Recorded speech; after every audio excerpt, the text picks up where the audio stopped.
Transport, which is a NITI Aayog-led and WRI-India-led platform for discussions on the subject of transport decarbonization. We're hosting this webinar, Unpacking the Global Electric Vehicle Outlook 2022, the India Story, in collaboration with the International Energy Agency.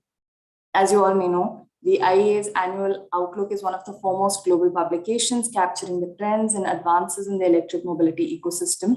Today with this webinar, what we're hoping to do is unpack the key findings of the outlook from the Indian perspective and discuss the way forward with policymakers, industry leaders, and transport experts. So once again, thank you for taking the time to participate today, and we hope this will be an insightful session for you. I would now like to hand over the stage to Mr. Joseph Teja, a public policy analyst working on electric mobility at the NITI Aayog, to welcome everyone on behalf of NITI and say a few words. Over to you, Joseph. Thank you, Chaitanya, and it's our absolute pleasure to collaborate with NDC-TIA and WRI and IEA on this platform, and it's as I said, this platform has enabled to bring in several multi-stakeholders who are working in the EV ecosystem and to create this dialogue around the best practices, the latest discourse on several issues that this forum has enabled and facilitated. And with this, let me once again welcome to all the colleagues. A warm greetings to you all from NITI Aayog side. And just to put brief context of this, I closely worked with Per Anders from IEA before launching this Global EV Outlook report to provide our inputs on this. And thank you so much for creating this discussion forum on unpacking the IEA Global EV Outlook. So as I said, to give you a brief context, the world is already, we all know, we are going through an unprecedented energy transition from a system-based carbon-intensive fuels to a system-based low-carbon and renewable energy-based approach with a twin imperatives like mitigating the climate change and generating the economic prosperity.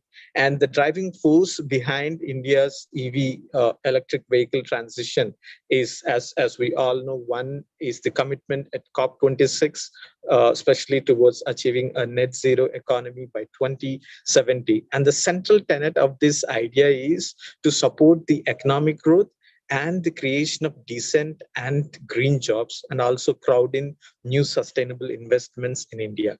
And we believe that the mobility sector plays a major role in this, and India's approach to build a climate and resilient and clean energy society, which is underpinned by electric mobility and renewable energy, which is delivered and powered by the accelerating innovation from the startups. And post COVID-19, Government of India has come up with several flagship schemes with an outlay of $7.5 billion, $5 billion US.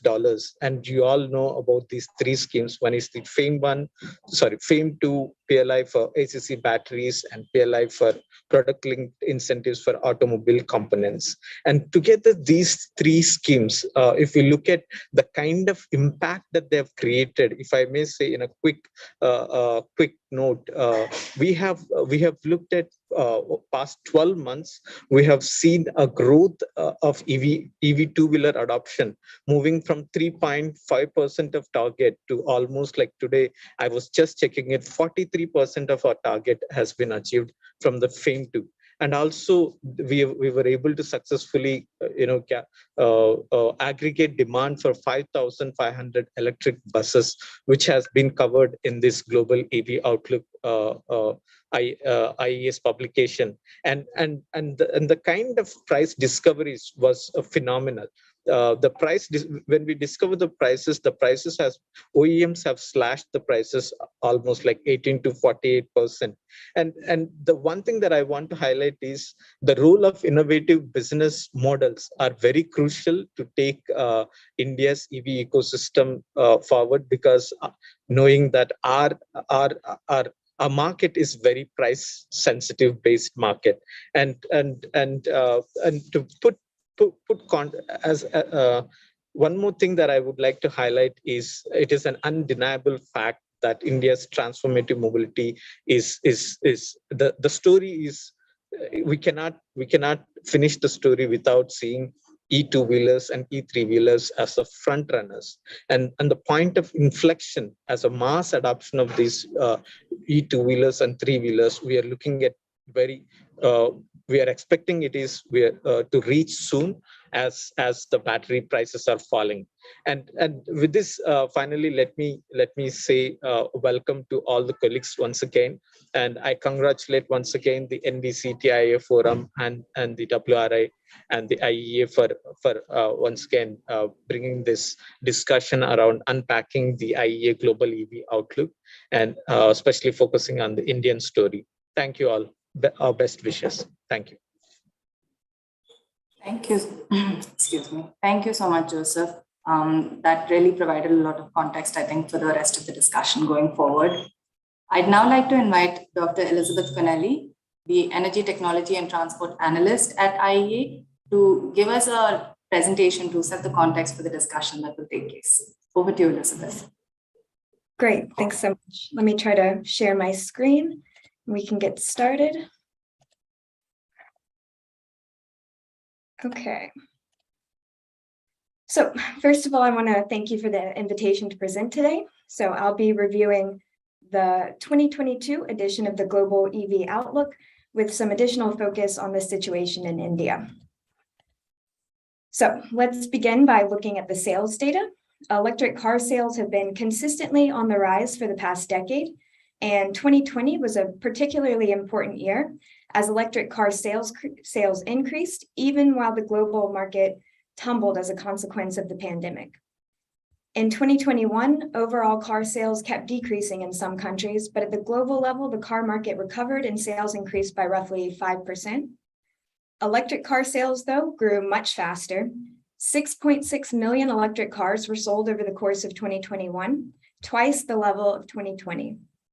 Of these, 70% were pure battery electric, with the remainder as plug-in hybrids. As you can see, China accounted for half of the sales, and there were more electric car sales in China in 2021 than in the whole world in 2020. In terms of market share, electric cars accounted for nearly 10% of all new car sales. In China and Europe, the share was even higher at more than 15%.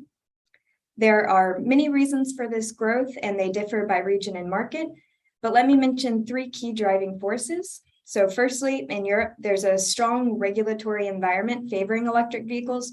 In particular, EU-wide CO2 emission standards have become more stringent in 2020 and in 2021. In addition, the generous subsidies provided in many EU member states in the wake of the pandemic further improved the case for EVs. In China, national subsidies were actually decreased, but the EV market proved to be resilient to this change, which indicates increasing market maturity. Indeed, an average electric car in China now costs only 10% more than the average car. And this is partly due to EVs tending to be smaller vehicles, and partly also because of economies of scale and a developed supply chain that helps keep electric cars comparatively lower. Finally, there's an increasingly strong ambition to electrify in the automotive industry. Several automakers are now actively competing to have an advantage in this market and are introducing new models that are attracting more and more consumer demand.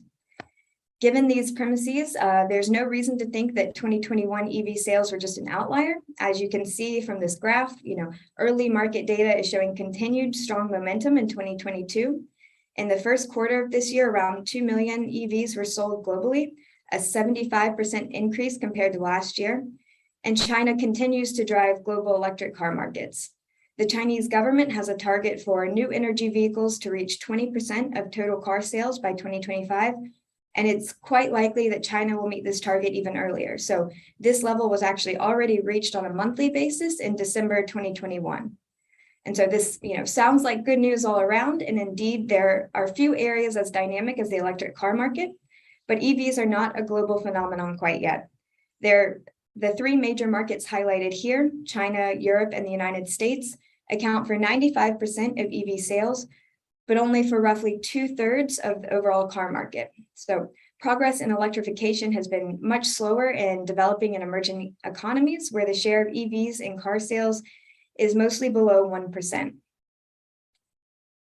2 3-wheelers, though, are also electrifying. The very small battery sizes needed to deliver adequate range for daily commutes and the simplicity of their manufacturing make electric variants in some regions cheaper to buy than their internal combustion engine counterparts. And the cost of driving on electricity is nearly always much lower than driving on gasoline.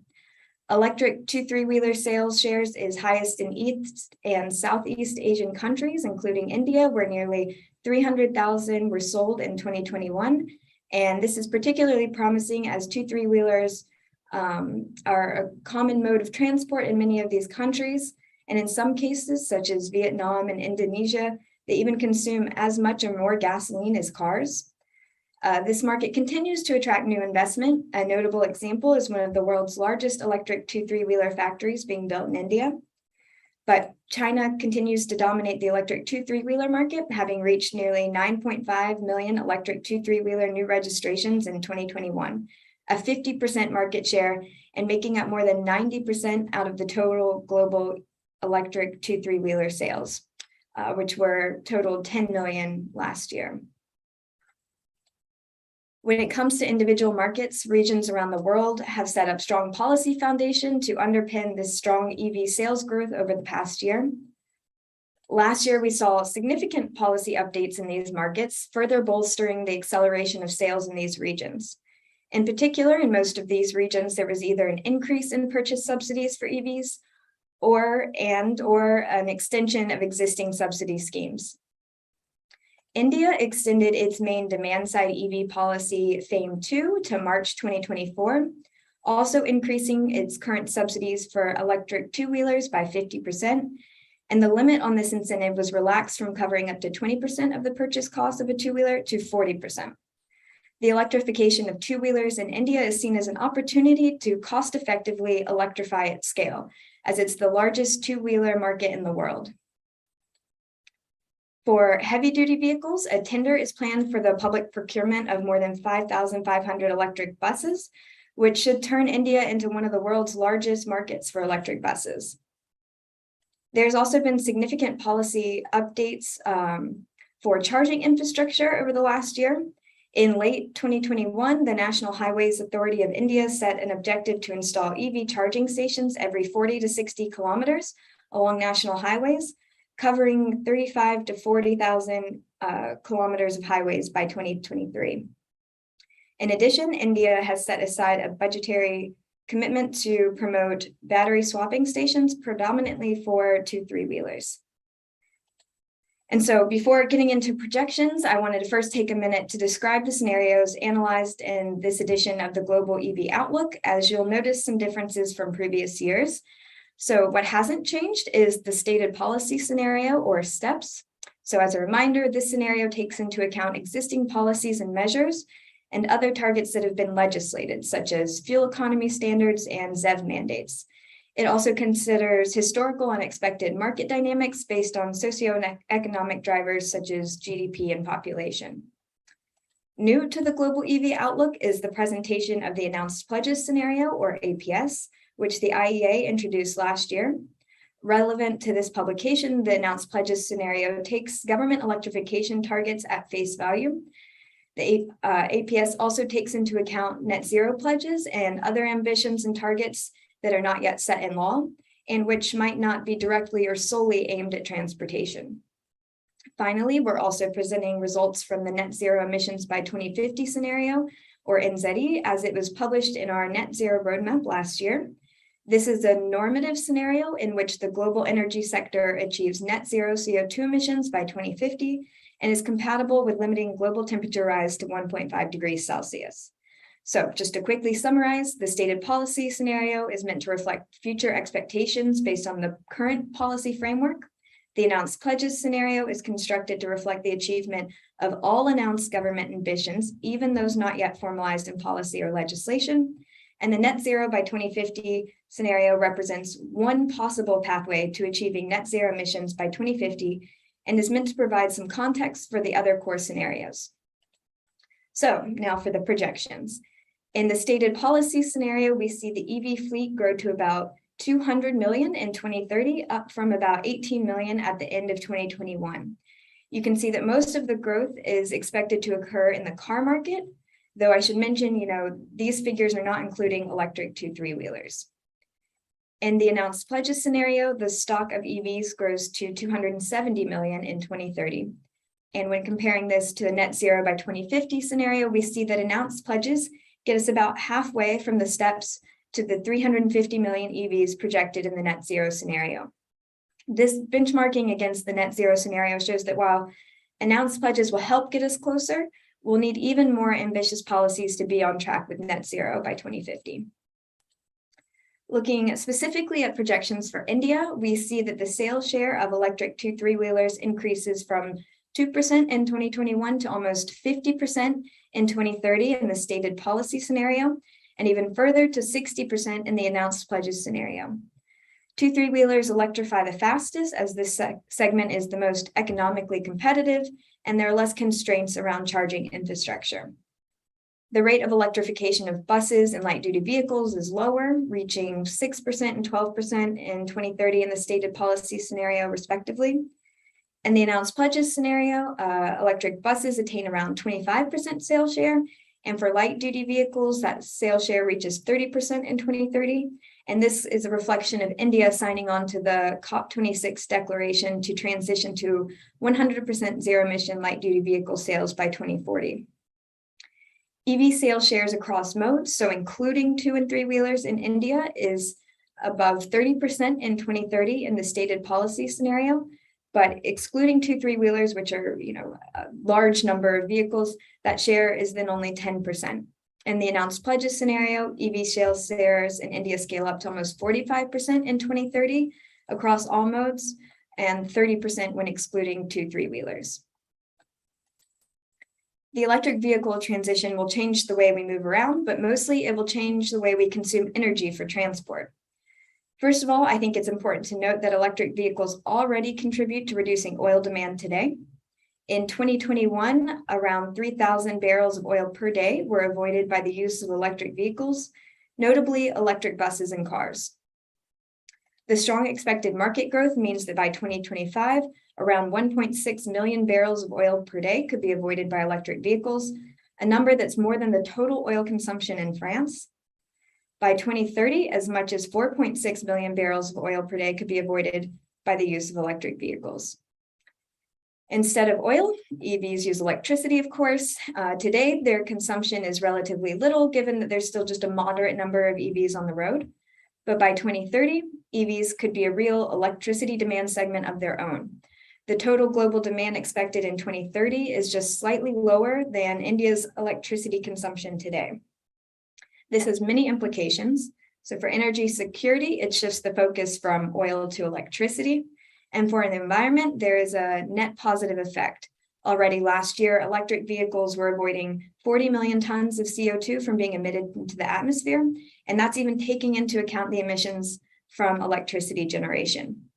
By the end of this decade, if government pledges to decarbonize electricity generation and increase road transport electrification are realized, 500 million tons of CO2 could be avoided. And as a point of reference, that's more than the equivalent CO2 emitted in the whole of Brazil in 2021. For all of these benefits to be realized, electric vehicles need to be manufactured at massive scale. And to manufacture EVs, we need batteries, their components, and the minerals to produce them. In other words, we need to build an entire supply chain.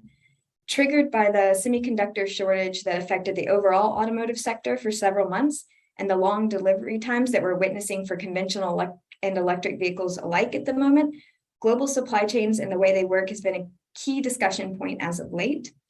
As electric vehicles become an ever more important powertrain in the future, it's increasingly important to ensure a stable global supply chain. There are many similarities to conventional cars, of course, but the battery is the key distinctive feature of an electric vehicle. But what's involved with manufacturing an EV battery? First, the extraction of raw metals and minerals takes place. Current batteries are composed mostly of lithium, nickel, cobalt, manganese, and graphite. The raw materials usually exit mines as concentrates, which then need to be chemically processed and refined to be turned into chemical components that can be used for manufacturing. These refined chemicals are then used for manufacturing of battery cell components, the two main ones being the anode and cathode materials. The components are then assembled to form cells, which is the smallest functional unit of a battery, and groups of battery cells are then assembled together to form a battery pack. Finally, the battery pack must be integrated into the electric vehicle at vehicle assembly plants. And when the battery reaches its end of life in the automotive sector, it can either be used for less demanding applications or it can be recycled. So how does the supply chain look today? As mentioned earlier, China is the largest market for EV sales today, but it also holds the lion's share of EV manufacturing too. In fact, its share of global production is even higher than its share of global sales. In terms of battery cell manufacturing, China is home to 3/4 of global manufacturing capacity, and the largest battery manufacturer by volume is also Chinese. This capacity will need to expand. To give a sense of scale, today, 340 gigawatt hours of batteries are manufactured each year, and by 2030, we can need 10 times more than that. And this would require the full output of around 100 gigafactories. When looking at the anode and cathode manufacturing, the two building blocks of a battery cell, Chinese manufacturing capacity accounts for 85% and 70% of global total, respectively. The remainder is located primarily in Japan and Korea. And in fact, some of the manufacturers with the longest history and with a technological edge are Korean and Japanese. These are highly specialized industries with a fairly high barrier to entry. But we see some European and American chemical companies also starting to invest in this industry. The processing and refining of raw battery materials is also mostly a Chinese story, with over half of the refining capacity for lithium, cobalt, and graphite. Nickel, on the other hand, is more often processed close to where it's extracted. Finally, in terms of raw material extraction, there are a number of important players. Lithium is mostly coming from Australia and South America, nickel from Indonesia, Australia, and Russia. Cobalt is mostly mined in the Democratic Republic of Congo, while graphite almost exclusively comes from China. The geographical concentration of battery raw material extraction is higher than it is for oil and gas. But at the same time, the distribution of the reserves is geographically diverse, meaning that at least in theory, there is room for some diversification. Over the last year, the price of many of these commodities has skyrocketed. The price of lithium, for example, is 8 times higher now than it was at the beginning of 2021, showing that the market for these commodities is clearly tight, mostly due to higher than expected battery demand. So we've seen many countries announce industrial strategies that aim to create and expand their prominence within integrated supply chains. Large funding packages for building out battery supply chains were announced over the last year. And for instance, through India's PLI scheme, it collectively announced more than $5 billion towards manufacturing automotive and auto components and advanced chemistry cell schemes. When comparing supply projections from mining experts with our demand projections, it appears that there is sufficient supply expected to meet STEP's demand in 2030. However, this is only if all of this new supply comes online as scheduled, and of course there can be delays. For the announced pledges scenario, however, there's a major deficit for lithium where supply needs to increase by 1/3 to meet demand. For nickel, even though only a slight deficit is shown for the announced pledges scenario, not all of this nickel can be used for battery manufacturing. Therefore, more investment is needed to scale up battery-grade nickel supply or innovative routes which can transform lower-grade nickel into battery-grade nickel. For cobalt, there appears to be sufficient supply for both And this is due to the trend of moving to chemistries with lower cobalt content and the anticipated introduction of high energy density cobalt-free chemistries later this decade. But much more investment, when we're looking at the net zero by 2050 scenario, much more investment is needed in all of the metals and the supply of all of these metals in order to meet that demand. And so now let me conclude with 5 key policy recommendations that stem from our analysis this year. First, we need to maintain and adapt support for electric vehicles. Growth of electric cars is rapid, of course, but it can by no means be taken for granted. A clear policy framework, including increasingly stringent CO2 or fuel economy standards, must be kept in place and introduced where absent. Additionally, it's important for governments to adapt their support policies. Simple incentive schemes can become unsustainably expensive over time. Second, we need to kickstart truck electrification. Trucks account for 12% of total oil consumption and 20% of oil used in transport. The increasing availability of new electric models and a decreasing total cost of ownership mean that now is time to double down on efforts. Policy initiatives such as ZEV mandates and CO2 standards can kickstart electrification in this sector.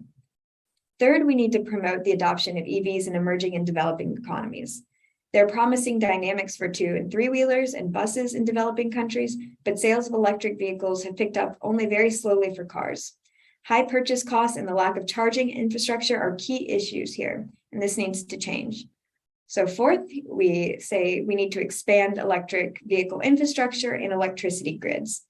Our analysis shows that most existing distribution grids should be able to cope with EV charging at least up to 2030, but investments in tomorrow's grid must begin today. The deployment and development of digital technologies for smart grids should also be incentivized. And then public and private charging infrastructure must be continued to be rolled out. And lastly, it's essential to develop a strong and resilient electric vehicle supply chain, without which the EV transition will not be possible. Each step of the supply chain must be expanded, but our analysis shows that the mineral extraction step is the most critical, and that's due to long lead times that are involved for its expansion. Therefore, investments must be made now to avoid bottlenecks down the line. And so with that, I'd like to thank you for your attention, and I look forward to the panel discussion. Thank you so much, Elizabeth, for that presentation. I think it really lays the ground for the conversation that will be coming up. What my key takeaway from this is that while the IEA scenarios show that India is in line with achieving its ambitions of hitting 30% electric mobility by 2030 and even possibly exceeding it, we certainly need to look towards strengthening our supply chain if we are to localize manufacturing and maintain the economic contribution of the automotive sector to India's economy. And on that note, I would like to welcome the panelists and the moderator for today's discussion. The moderator for today's discussion is Ms. Araceli Fernandez-Pales, the Head of Technology Innovation Unit at the International Energy Agency. Hi, Araceli. I'd also like to invite our panelists to please switch on your videos. Mr. Dattatreya Gaur, the MD and CEO at Bosch Global Software Technologies. Mr. Vivekanand Halakere, CEO and co-founder at Bounce. Dr. Rashi Gupta, founder and managing director at Vision Mechatronics. Mr. Pawan Mulukutla, the Director of Integrated Transport, Electric Mobility and Hydrogen at WRI-India. And we will be joined in a little bit of time by Mr. Randeep Singh, the Director of Electric Mobility at NITI Aayog. With that, I would like to hand over to Araceli to take the conversation forward. Over to you. Thank you very much, Tanya, and thanks again, just to echo really the words from my colleague Elizabeth, and really to thank colleagues at WRI and the different partners in India, NITI Aayog and others that have made this event possible. We're very pleased to have had the chance to present to you directly this last edition of the Global EV Outlook from the IEA, which is, as has been discussed, our key publication in this topic, this technology area, which is very dynamic and very interesting. And so that's been really a pleasure. We really look forward as well to the discussion in the panel, and I'm very pleased and honored to have the opportunity to moderate this discussion moving forward with such distinguished and high-level experts that we have with us today. We thought that we could, in the an hour or so we have for this session, to go through three or two different kind of topics that we think are quite important for the progress and the evolution of electromobility, and particularly focusing on the Indian context, certainly, and how that compares, how are their specificities, the particular challenges and opportunities for India in this space compared to other economies as well. I wanted to start a little bit by discussing a couple of areas related to policies. My colleague Elizabeth has been showing how policy developments in different economies have been really behind the high momentum that we are seeing in electric vehicle deployment, particularly in light-duty vehicles across different economies. And so we just wanted to go a bit deeper into what would be the recent developments that we would expect to see in the India context, and what would be some of the implications that this could have. So let me just throw a first question to Mr. Halekere from BAMS, if that's okay. So of course, when it comes to electric two, three-wheelers, we see that this is very important area, certainly, of progress in India. We're still seeing, however, that we are around 1 to 1.5 share of new sales, looking at last year's numbers. But of course, the absolute figures are very high. We've seen how the government has recently amended the FAME incentive to increase the subsidy for electric two-wheelers. And so we just wanted to get your views on whether you think that this is still holding back the large-scale adoption of electric two-wheelers in India, whether that would be enough of a measure, whether additional developments on the policy framework will be required. So very eager to get your thoughts on that. Thank you. So I think while subsidies are definitely working like a booster, I think what is India really lacking is that there's still not many good electric two-wheelers in Indian markets. Most of them, as you know, are imported from China and assembled in India and sold in India.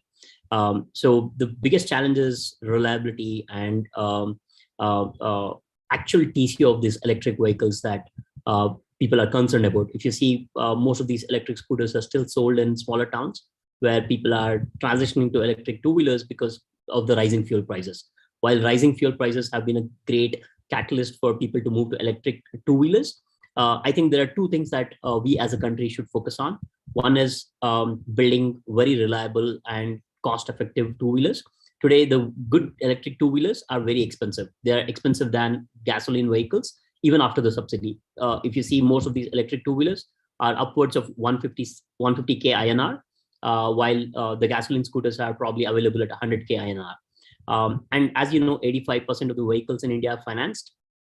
So ability to get a loan becomes a crucial factor on whether someone goes to two-wheeler gasoline or two-wheeler electric vehicles, right?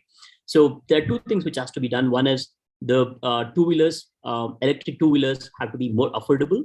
At the same time, they have to be of good quality and reliable. Third is that I think most of the electric two-wheelers in India today come with fixed batteries. The problem with fixed batteries is that you need a charging infra for charging these electric two-wheelers. Most of the millions of people who use two-wheelers don't have parking spaces to park these vehicles and charge. It's just not about putting a charging point. It's also about the grid capacity at the place they're parking this to have a charging point. While country works on building a charging infra, people would not switch to electric hoping that the charging infra comes up. So we think there are some design changes also which is required for accelerating this two-wheeler adoption, like having removable batteries. China is a great example of having removable batteries, which people could carry to home or anywhere and plug it to a plug point. So I think market will also understand these barriers and move towards building better two-wheelers. And another great important thing we think in terms of policy, which is very important for EV two-wheeler adoption on electric vehicles to happen, is financing. Today, 85% of the gasoline vehicles are financed, and EV gives us a beautiful opportunity to enable more and more people to adopt to electric two-wheelers. If you see at a macro level, India sells anywhere between 13 to 15 million two-wheelers, most of them being gasoline, while the ownership of personal, as an access to ownership is still very small, under 20%. If you want to take this number on par with Vietnam or Indonesia, India could sell 60 million two-wheelers, but the biggest challenge is affordability. EV gives us a great opportunity to make more scooters and two-wheelers affordable.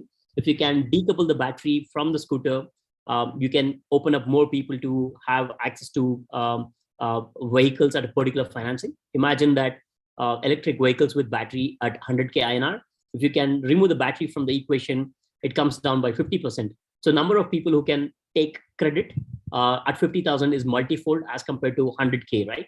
So EV gives us this very interesting business model and opportunity to make two-wheelers more affordable. So I think financing regulations around it is something that the government has to step in and make financing easy for two-wheelers, not just on a vanilla financing, but also thinking about unique ways of enabling two-wheelers to be sold in India. So these are a few things which Indian government and also the OEMs have to think beyond subsidies. And also we also have to keep in mind that subsidies are only a temporary thing to boost sales and everything. So how do we build everything to make sure that EVs are really sustainable and the TCO of EVs are cost effective as compared to gasoline vehicles, as spoken by Ms. Elizabeth. Most of the challenges around EV is that most of the materials used are rare earths. So how do we ensure that the cost of these electric vehicles don't shoot up over a period of time is something that we have to keep in mind. So I think these are the places where the country has to focus on, and with this, there will be a natural transition to electric two-wheelers, and it will be a matter of time. Thanks a lot for those interesting points. No, indeed, I think very important to highlight indeed the need to go beyond this kind of direct purchase incentives.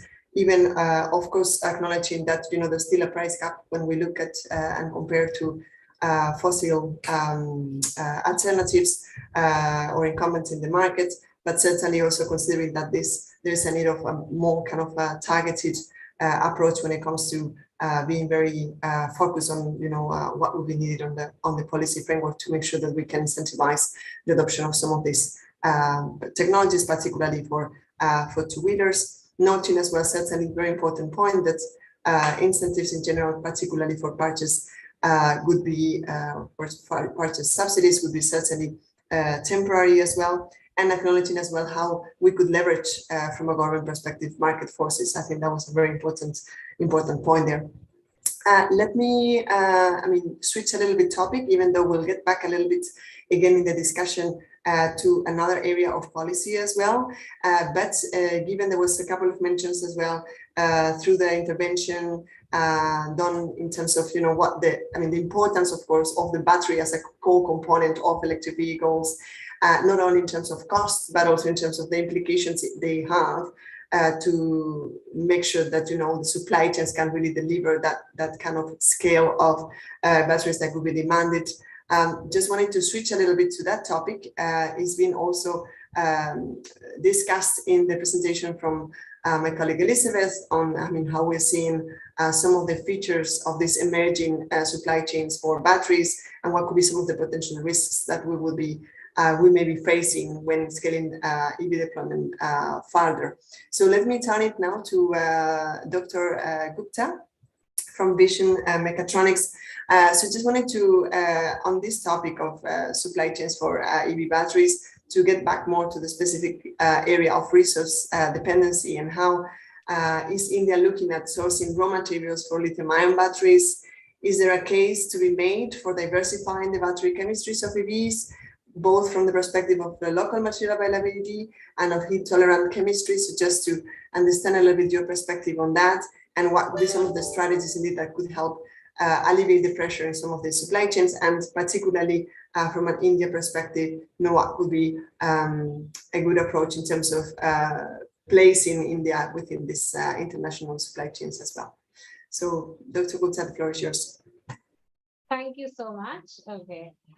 When we're talking of our dependency in terms of the raw materials, in terms of the supply chain issues, See, the thing is, India should play by our strengths. We should play by our strengths. Of course, with the PLI, with the onset of the PLI scheme, we are definitely looking at much more manufacturing in India in terms of the cells. But at the same time, we also have to focus on the allied ancillaries as well as the complete ecosystem to have a complete manufacturing in the country and to become self-reliant in terms of manufacturing as well as support the other countries in terms of export from having a made in India kind of a product. Now, there are many ancillaries which are also required in terms of battery manufacturing, not just the cell manufacturing. We have a battery management system manufacturing. We have the software that is required for it. We have the machinery that is required for it. There are e-chambers. I mean, the entire ecosystem is so big just to support even the cell manufacturing and the battery manufacturing itself. We can have this entire thing inbuilt into the supply chains and make India self-reliant completely. So that is one aspect that we can take off to reduce a little bit of pressure on the entire ecosystem that we are going to face now very shortly, because the demand is really, really exploding and everybody is really eyeing on this sector. But at the same time, we also need to have a very, very robust standardization system, a policy mechanism to ensure that whatever we are having in the country is absolutely safe for every one of us to use. Of course, India being a price sensitive nation, but then India also has to realize, we all have to realize together as industry, as consumers, that we have to move from price sensitivity to life sensitivity. There is this energy transition that is happening globally, and not just energy transition, there has to be a sensitivity transition also, wherein just from being a price sensitive in a market all the time, we have to slowly transit towards being a quality and a life sensitive market as well. So that transition would also take, that is also will be supported with skill development. So, this will be a whole ecosystem which has to be created. And that's when we will be able to sustain this transition in terms of energy, in terms of decarbonization, in terms of sustainability, in terms of being self-reliant. So when we do all of this together, we will be able to move ahead into the e-mobility ecosystem, because the demand is definitely going to be, exponentially growing, and industry, academia, policy, and consumers all have to work in tandem together to make this ecosystem surviving and a viable scenario. Thanks a lot for those comments. No, indeed, it's very important to make sure that we keep a holistic view when we approach supply chains and the impacts that this could have in the different steps of those chains, but also at the different perspectives. So not only on the provision of the energy service, but also on sustainability and what it would imply for different components of just transitions as well. So those very important comments. Just to go a little bit deeper into the areas, focusing a bit more on batteries and some of the different strategies that could help in a way alleviate with the pressure on some of the supply chains that would deliver those batteries. So it's been mentioned already earlier in the discussion, particularly by Mr. Halekari already, this practice of swapping batteries that is taking place in different countries. I just wanted to bring to the discussion certainly that aspect together with other potential end-of-life type of strategies when we think about recycling and other possibilities to really alleviate the primary, let's say, need for battery manufacturing in the first place. So to make a more efficient use of the resources that we have. So just let me bounce it back to Mr. Halekari for a moment, because of course, being the CEO and co-founder from Bounce, this is a very important discussion from him.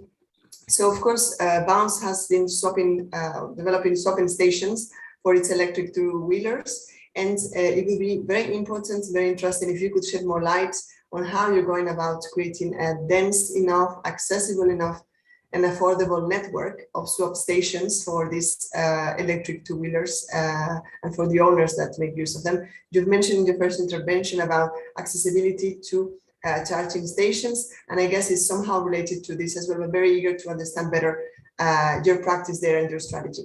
Right. I think when we visualize battery swapping infra for India, I think we should forget about the baggage of how we created fuel stations.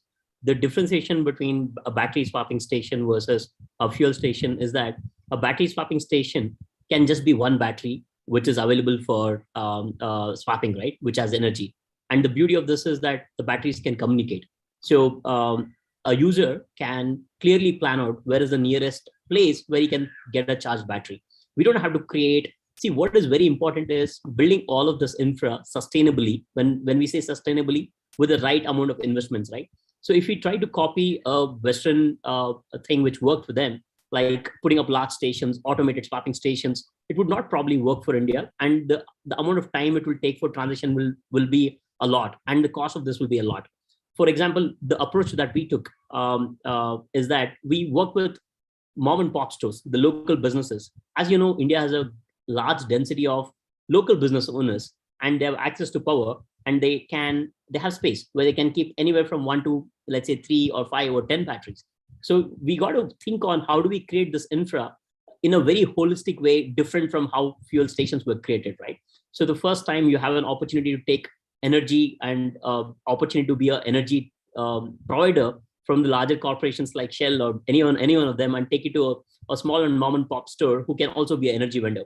Definitely, we have to make sure that the batteries, the safety standards, everything is top notch, but you got to bring them in. It will help you both in terms of real estate, in terms of building affordable swapping solutions, and also to scale it very quickly, right? We don't have to need large energy grid ability to put up 100, 150 in one place and then have problems around, hey, I'm not getting demand. How do I now move these around, etc. right?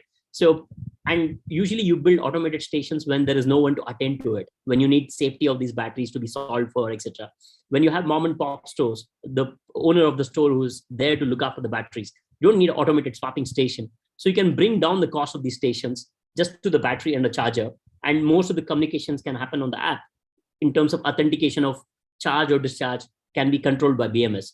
So there is no need for automated swapping stations for bulk of the cases, right? If you take the two-wheeler use case and the three-wheeler use case, and most of this battery swapping adoption will happen from people who use two-wheelers on a daily basis. It can be a delivery executive or a e-rickshaw as an auto rickshaw or someone who uses to ferry people, right? So these folks do about 100 plus kilometers every day. What is very important for them is at what cost can I do a battery swap, right? So if you can solve for at what cost can I do a battery swap, and also making sure that safety and everything is at table stakes and it's not negotiated for, then we have a fantastic opportunity on building a dense, flexible enough battery swapping network.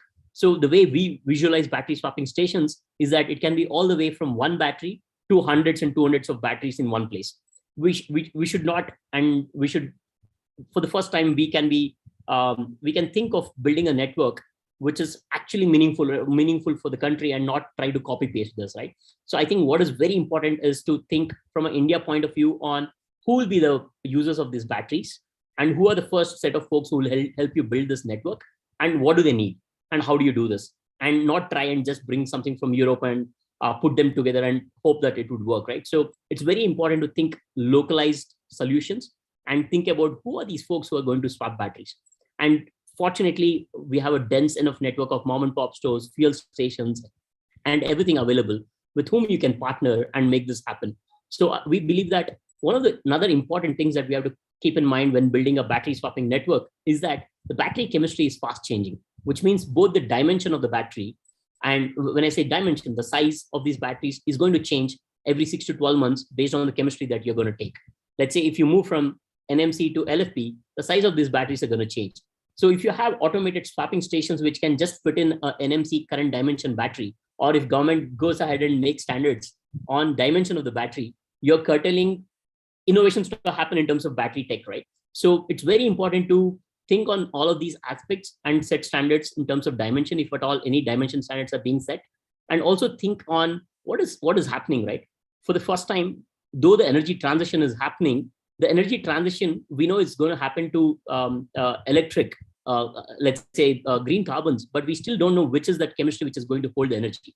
We don't know whether it's NMC, we don't know if it's LFP, we don't know if it's solid state of battery. imagine making millions of dollars of investment on battery swapping stations and to only realize that LFP is the most reliable supply chain, which probably will work, right?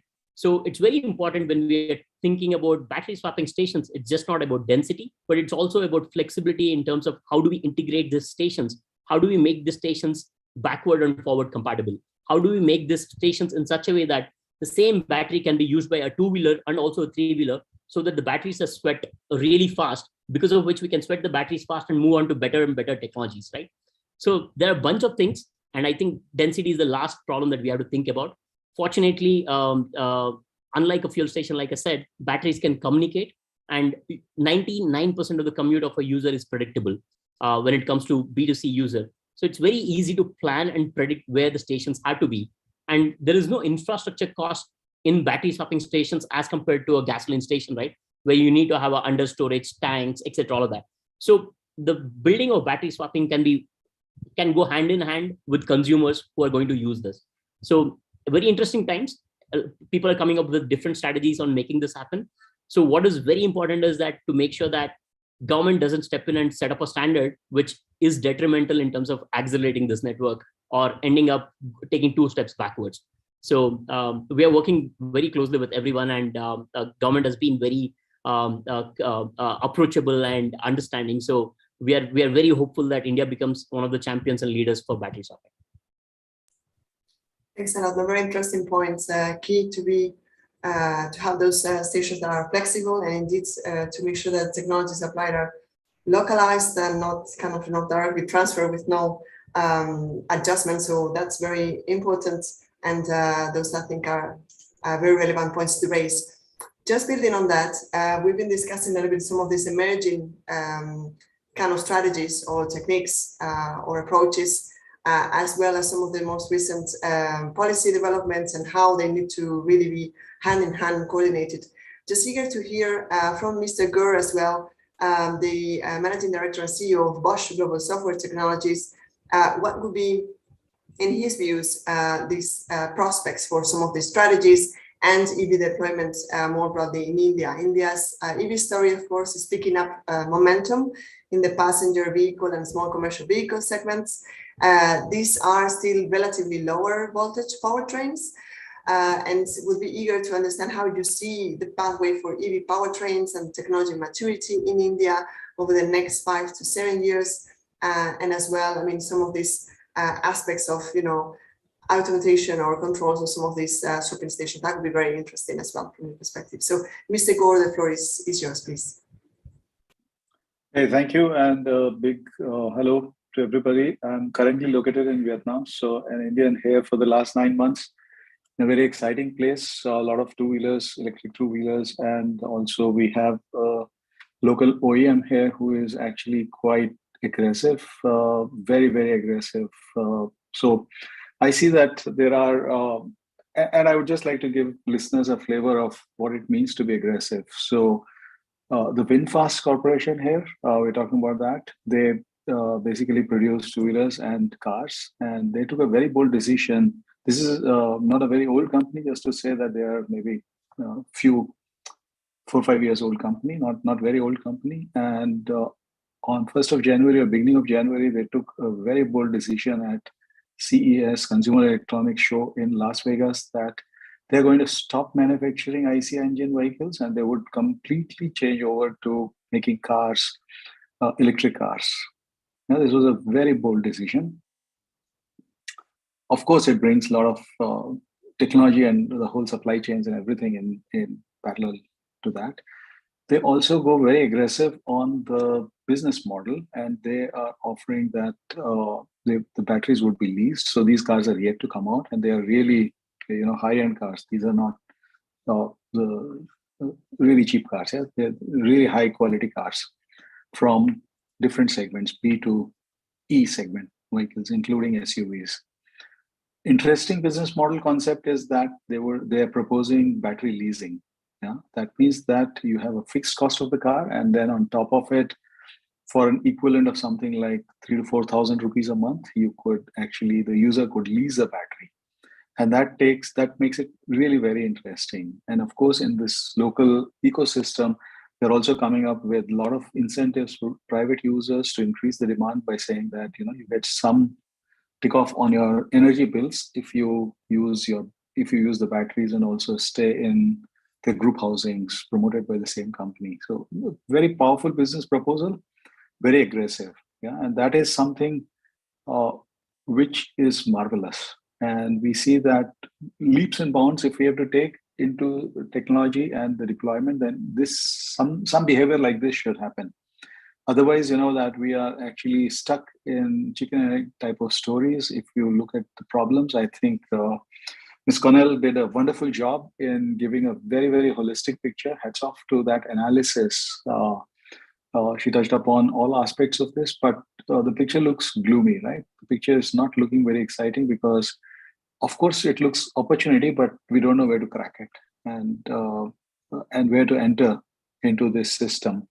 So now coming to a little bit of prognosis of what I personally feel is that we are currently talking about technology segment and we're talking about vehicle segments. And we spoke about two-wheeler penetration in electrification being higher than passenger cars.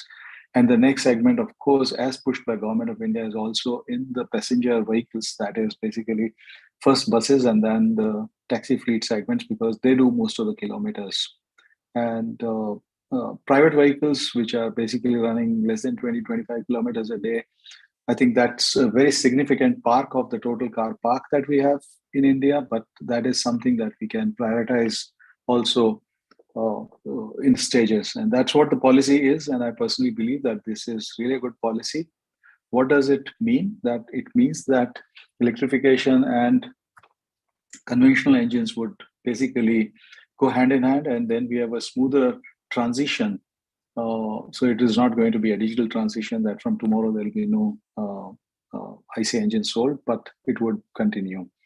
Then if you look at one of the very important segments, that is trucks, which actually do quite a lot of kilometers. And for India, trucks are very important because of the nature that our country is. We produce food in some parts, but we distribute food elsewhere. We have fuels, this has to be distributed, and all the basic necessities, this is quite dependent on trucks, and we unfortunately are not yet tapping into our rivers so much for navigation, but country what we have, trucks are very important. And of course, batteries are no solution for trucks, and therefore, for that segment, I think we have to move into high power electronics, high voltage electronics, and we have to soon transition into technologies like hydrogen based, which is not dependent on battery storage, but actually on energy creation or carrying a fuel cell on the vehicle. But technology wise, I think this is not a challenge we have. We also are having very promising developments to bring this to scale. This is not, in my opinion, one of the biggest problems. The biggest problems would then be when is the tipping point coming up? And what is required to get this tipping point? And that we have to choose very carefully, very specific to our country, because we are also, if you look at the overall fuel situation, I think we are, fuel bill is must be one of the largest, account on which India spends our foreign exchange. With the global, global economics, geopolitical things which are going on, I think fuel independence is something that is also very important. So let's see where the government tries to put the priorities in this puzzle. Coming from a technology company, I would say that I'm very optimistic that we would have the right technologies at the right point of time to even give that scale. Thank you. Thanks a lot, Mr. Gore, for these remarks. Very good to hear your optimism on technology, and we share that from the IEA perspective. So that's very good to and reassuring to hear as well from the private sector perspective. Thank you. Let me just ask a couple of questions to Mr. Singh, because I know he's joined us, but has a very busy schedule, and just wanted to give him the chance in the time he has available to share his views. Would be eager, particularly to get back a little bit to the topic on policy. And Sally? I'm so sorry to interrupt, but Mr. Singh dropped off due to net issues. He is trying to rejoin, so maybe we could move to Mr. Pavan Malak. Sorry Okay. about that. No worries, sounds good. No problem. So then let's switch back a little bit indeed. So we were discussing these technology perspectives with Mr. Gur, and we're very eager as well in a way to build on that in terms of what will be the prospects and further incentives that may be needed to make sure that those prospects are realized, and to get the perspective from Mr. Mulu Putla as well, the Director for Integrated Transport, Electric Mobility and Hydrogen at WRI in India. So just to get your perspective, of course, we've seen that India's current demand incentives for electric buses is still geared towards public buses. There's a large private bus fleet as well, and we're just eager to get your views on what you think could be done to incentivize that private segment as well, to incentivize private bus operators to transition towards electric buses. So again, looking here at what could be some of the prospects for e-mobility in general in road transport. Yeah, good afternoon, everyone. And just quick discussions points around this are, one is that financing becomes a very, very major challenge when we are talking about electric bus transition, because e-buses, we know that this public transport in India, the state transport undertakings are broke, and they need huge support, which needs to be supported by the states as well as the central policy. Of course, the FAME2 subsidy really helped the acceleration of deploying the electric buses, but now there are plans to move from 5,000 buses to 50,000 buses over the next couple of years, and this would really require huge support in terms of financing. So we really need to understand how do we mitigate different risks that are associated, whether it is the customer risk, the product risk, and the payment security mechanisms. I think those have to be really worked out in collaboration with various ministries, and the state-backed guarantees that would be needed, because we know that what the buses earn as a public transport entity is going to be much less than the cost that would be needed to make those buses run, and who would really contribute to that viability gap funding. So I think that's very clearly a different ball game, I would say, altogether for electric buses, because it's not like your two-wheeler or three-wheeler, four-wheeler segment, and this would really require a lot of support. That's looking at the buses. And yes, we have been talking about public buses so far, and how do we really then transition our private buses. But the opportunity there is in your interstate, where the kilometers are long, your TCO is going to really come down, and the opportunity of doing there is pretty high, and therefore the stability of the technology, having infrastructure to support that, is quite viable. And this intercity buses are dominantly run by private sector, so we haven't really talked about that, and it's primarily been focused on the public transport in India. The other aspect, I would say, is urban freight. I think we are talking about this electrification of LCV segment, the light vehicle duties, which are dominantly in the urban areas. We've also seen a lot of models in the small commercial vehicle segment, which is your two-wheelers and three-wheelers. But your freight really are one of the biggest. Your medium duty trucks and heavy duty trucks are biggest contributors of transport emissions. And the question is, how do we really then decarbonize the freight sector? One big challenge very clearly in the freight sector is that the market products are not ready in the Indian context. When you're talking about medium duty vehicles and heavy duty vehicles, that's one clear challenge that exists. And the incentive scheme, if there is FAME3 anytime soon, should really take into consideration a big subsidy for subsidizing the whole freight sector, because there is a huge potential from the decarbonization perspective to really support electrification of the freight.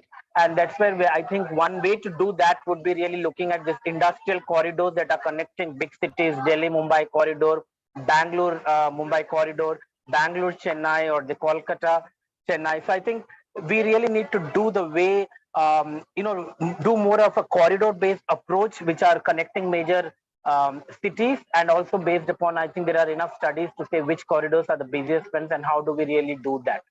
One last point that I wanted to make from a technology transition perspective is that I think it's time in India that we actually have a battery consortium. I think this we have raised at various forums, that we're talking about several chemistries right now, right? We are talking about lithium ion based.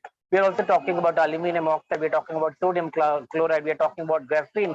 We are talking about, even hydrogen in, long haul applications. So there is different things being talked about. But the question is that it's time that in the interest of India, in terms of the energy security perspective, I think it's good to actually have a consortium where the IP arrangements are agreed upon, and all the OEMs and manufacturing units come together to really actually co-create this and co-develop this. Because I think that will be the pathway if we are really talking about moving upstream in the supply chain of automotive. Otherwise, one area definitely is around software and power electronics, which I think Gaur was also touching about, and I think Vivekanand also touched about how do we really ensure that we are just not moving up technologies and just adding copy pasting it here, but how do we really co-create in Indian ecosystem?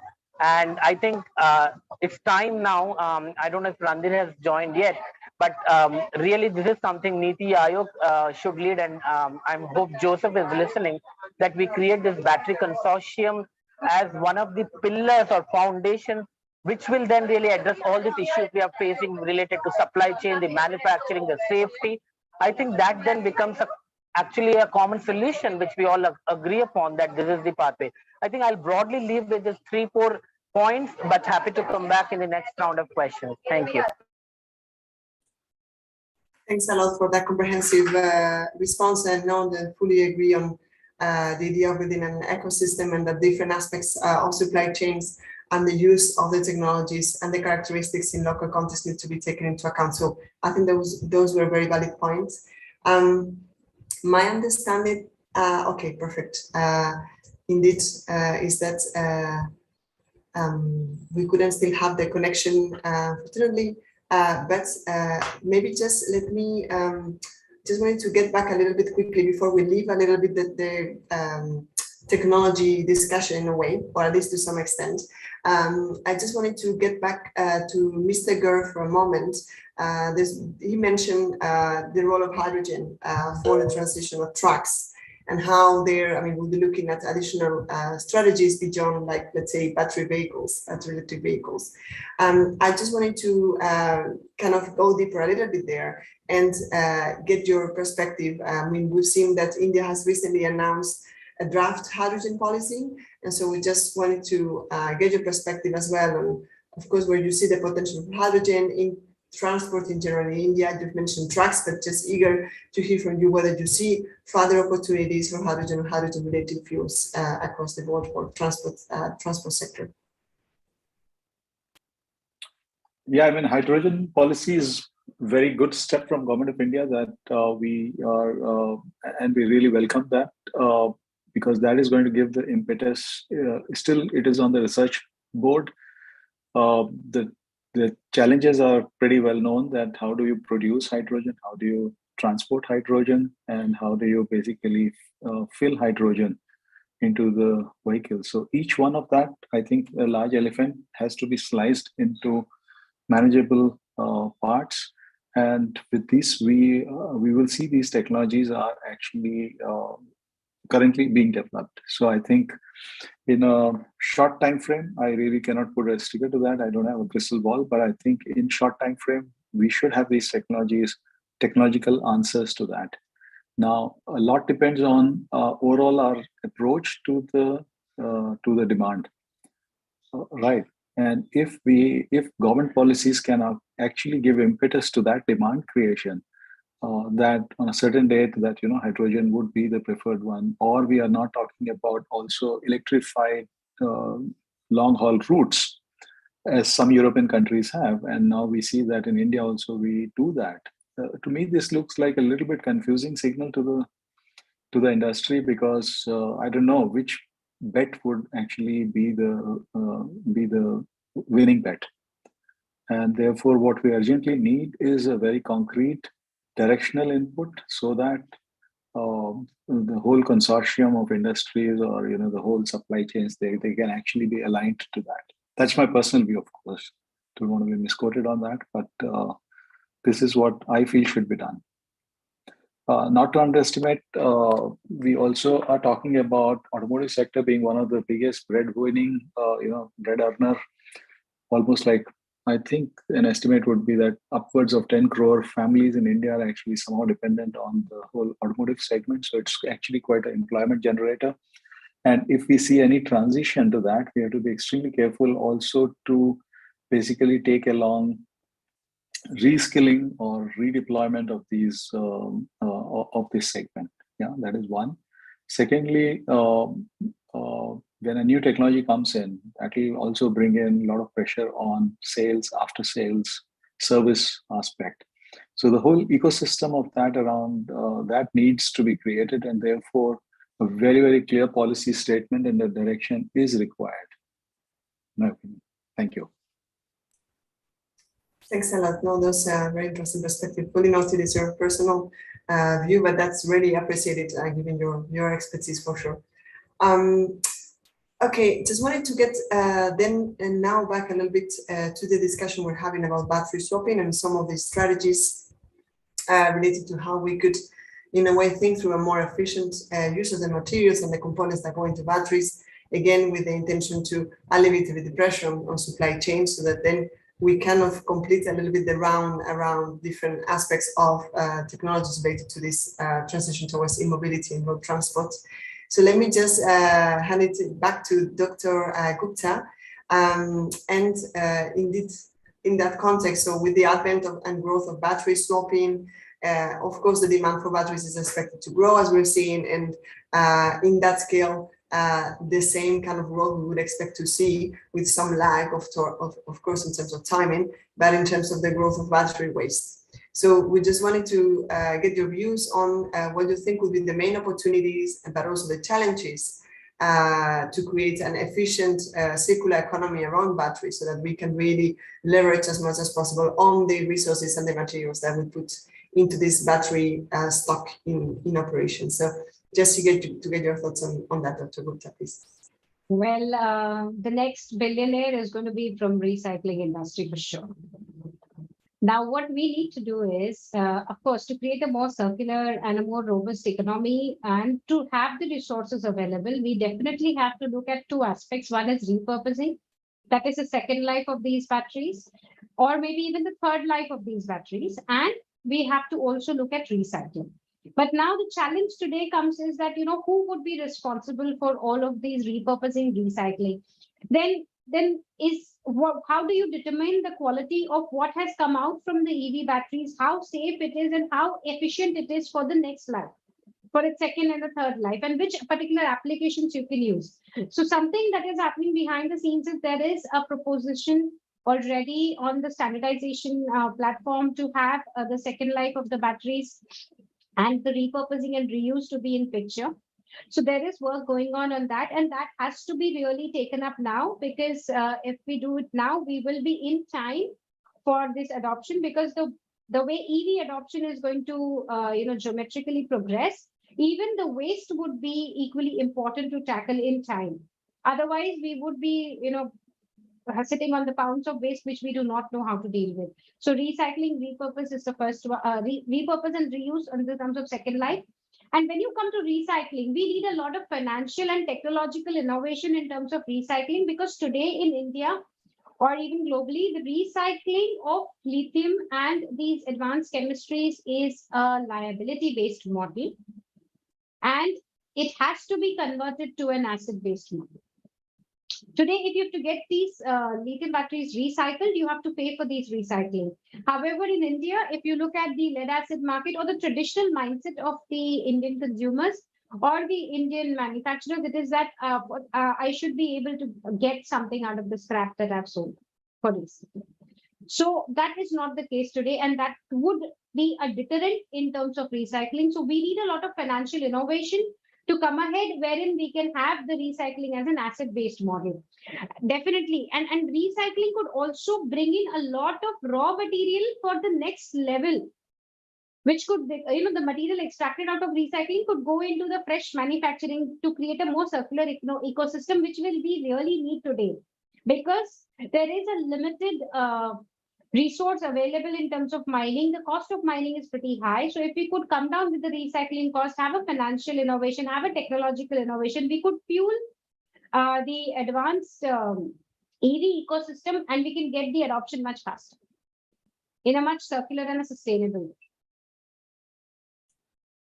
Thanks a lot. No, that's very interesting. And I really like the term financial innovation. I think that's very critical.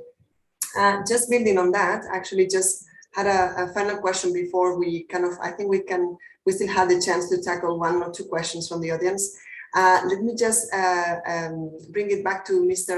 Mulukutla, just to build on this kind of financing aspect. Of course, financing is critical for EVs transition in all countries, in particular also in India.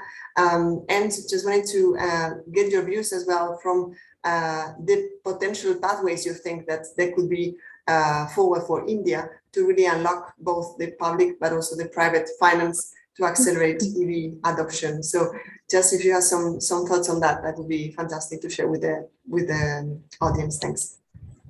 Thank you. I think we're already seeing that happen. For example, there is Green Cell Mobility, which really operates these buses. A financing institute getting into this. I think the way, definitely it's going to be a challenge specifically in the bus segment because of the risk associated with the new technology. And I think there is this whole preference that we need to have OEMs as part of the contracts, because that will help then in maintenance, warranties and all that. But I think we need to look at the way the contracting model. If we can do a 2-step tariff model, wherein you actually have a separate contract for the leasing of the buses, and then you separate out the operation of the buses, and that way it will really open a marketplace up for operators. Because today, honestly, if you ask private operators to come into this segment and tell them to operate electric buses, they are not very keen to come into this market at all. So the question is, how do you use your contracting mechanisms and your risk mitigation measures that would really then help OEMs to really raise more equity in the market? I think that's one of the, or rather more debt in the market, and that way it really helps to finance more buses. But at the same time, if we combine these two together, there is a huge risk, because we are all the time saying that only OEMs are able to bid this contract, and that's what happened in the previous contract, where we had all the 5 OEMs who came in to really bid for the buses. For the future contracts, we really need to be creative in doing that. I think that's one aspect. The other aspect of financing would be is the payment security mechanisms. I think it's not that the state transport undertakings cannot pay, but the way it is structured is, can there be a payment security for at least 3 to 6 months? Just sheer increase of the payment structure would really help in ensuring that the state transport undertakings or the bus operators really have that cushion or leeway when there is a challenge in payment, and can that be guaranteed by a pool of fund from an MFI, or is it something that the state can back and guarantee? I think the other aspect is, we need to really start looking at electric bus deployment more as this whole infrastructure projects. But that is one of the biggest challenges that we have. Infrastructure projects which are like for 20 years, 25 years. I think when we start seeing this longer duration contracts, where you can have your lease model for a very long period of time and your operations for a very short period of time, a combination of that would really then help in changing the way we are looking at this gross cost contract models in the operation of buses. So I think it has a lot to do with the way we are structuring our contracts. Secondly, how do we really demitigate the risks dominantly related to payment securities? And third, how do we really create what we did in the renewable energy space, where SECI is the national entity which is really helping manage all these contracts with the states, the power purchase agreements. We really need to see that can that model, with all the modifications and upgradations that would be required for the electric bus, can be applied here. I think we really have that beautiful spot and a chance today to make that happen, because honestly, we haven't seen, Ministry of Road Transport and Highways has been at the forefront for supporting the buses, and of course there are several other ministries. But I think we need a central entity which is really dealing with this whole contracting. I think our state transport undertakings really need to just move to planning and managing the contracts, and we really need to get private operators into play. I'm not saying that we don't want state transport undertakings to not operate. The challenge is, as long as this is going to be capital intensive, it will be very difficult to deploy more buses, and we really need to think of structures that are more liable. I also see Randhir is online, so I think it will be good to hear a lot of NITI Aayog's perspective. So maybe I'll just stop here and let's listen to him on all the initiatives NITI Aayog has been doing, and he has been spearheading. So back to you. Thank you. Thanks a lot. Indeed, I think that could be a good opportunity to give Mr. Singh the opportunity as well to share some of his thoughts on these topics in general before we can close the session. So I'll just pass it over to him in the interest of time. Mr. Singh, the floor is yours. Thank you, Pils, and thank you, Pawan, for having me here. And apologies from my end. I'm not in my office as of now, outside, so the internet is quite unstable. Now, sharing my perspective is, in fact, on the three particular aspects I would like to share my perspective. First is about the road transport as such. So, the Constitution lists the road transport in the concurrent list, but passenger transport is a state monopoly in most states. The practice is to allocate the road permits on case-by-case basis or set rules by states to private operators. In a large populous nation like ours, we do need an enabling provision in the law for private road transport to zoom ahead unfiltered. The segment is anyway undercapitalized. Now, FAME was launched and managed by central government. And at state level, more than 22 states have already come out with the state EV policies, which provide fiscal and the non-fiscal incentives. Mostly it depends on the focus of the state in terms of the manufacturing, R&D, demand incentives for accelerating the EV adoption. Now, in terms of the support for public transport, the capital requirement is quite huge. And that is where the international organizations can come in with investments in transport sector for its decarbonization. Instruments such as the blended finance and the mandating ESG criteria to FIs to create an asset class with low carbon footprint reporting comes into picture. This criteria has to be built in. In fact, it is there already in some of the countries, and it is being mandated by some of the nations. And these efforts should be with the states directly, as every region will have a different asset class in green infra. In fact, yesterday there was a program agreement with the 3 successful bidders of the ACC PLI. So instead of quoting the PLI conditions and overwhelming response to bidding, let me tackle one very pertinent question, which everybody discusses about the raw material and the supply chain issues. So the raw material is naturally occurring material. No country in the world has control on it. However, processing of the raw material, recycling, and the reuse of the used material, adoption of the technologies most suitable for your resource needs, and economic viability, that plays the biggest role in wider acceptance and the proliferation. In fact, in this month itself, there was a delegation from the Western Australia which visited India. And this was the largest delegation from Australia ever, with more than 100 delegates. The idea was to promote Western Australia's hub for critical mineral requirements arising in India in mobility and the RA integration sector. And such strategic cooperation will help in securing the raw material supply chain.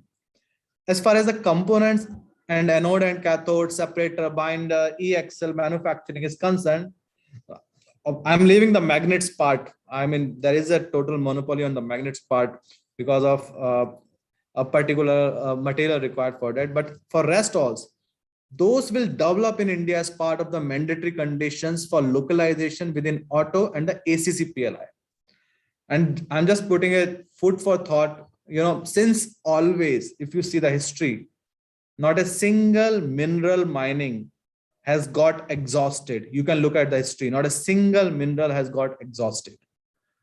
Now, there were recent media reports which says Germany will reduce financial incentives to buy electric cars next year after an agreement within the government coalition as the vehicle's growing popularity makes government subsidies unnecessary. So now there is an increasing question about what happens of the FAME and if it expires in 24, how the things will be managed. So we also heard, the sudden announcement in the USA. It of course needs an approval at the Senate and other levels. But regarding the subsidies and the fiscal incentives in EVs and other climate impacting areas, 360 billion plus US dollars. We also have an example of China who tried to reduce the subsidies and it impacted the EV sales. So all in all, what I'm trying to say is there are varied examples regarding the nudge which subsidies can give and for how long in terms of the new technology development and adoption. FAME 2 is a demand incentive and PLIs are for manufacturing. Through FAME 2, initial demand has been created. Market readiness, customer acceptance has been established for the sunrise area. Then comes the PLIs, the manufacturing side. So you see the graded approach which has been taken. Subsidies, of course, cannot last for always. It shouldn't, in fact, in any saturated, developed, and the matured market. Market and the regulatory arrangements should take over slowly. But having said that, still we have the FAME 2 still valid till 2024. And the decision regarding those can be taken few months before that. Of course, except the force majeure conditions. So these are some of the points, in fact, very specific to the policy side, scheme side, which I wanted to put here on the forefront. Yeah, that's all from my side. In case if you have any specific questions. Thanks a lot. Yeah. Thanks a lot, Mr. Singh. Maybe, we just have a couple more minutes to go, and just to take advantage of all your expertise here, sorry, it would be great to hear your thoughts about the aspects related to battery swapping policies and the continued evolution of this policy ecosystem in India. So we've discussed this a bit with the other panelists as well, and we're just eager to hear your brief thoughts on that before we close the session.